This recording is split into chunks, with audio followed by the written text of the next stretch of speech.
Aston Martin creative director of exterior design, Miles Nurnberger, said of the Aston Martin Valkyrie's design evolution, "I would say we're around 95% of the way there with the exterior design.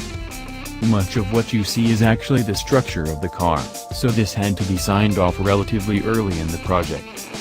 The remaining areas of non-structural bodywork are still subject to evolution and change as Adrian Newey continues to explore a way of finding more downforce.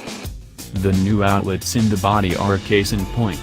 Ordinarily the last thing we want to do to one of our surfaces is cut a hole in it, but these vents work the front wings so much harder that they've found a significant gain in front downforce.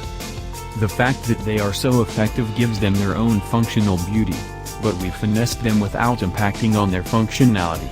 That they also serve as windows through which to view the fabulous wing section front the wishbones is a welcome bonus."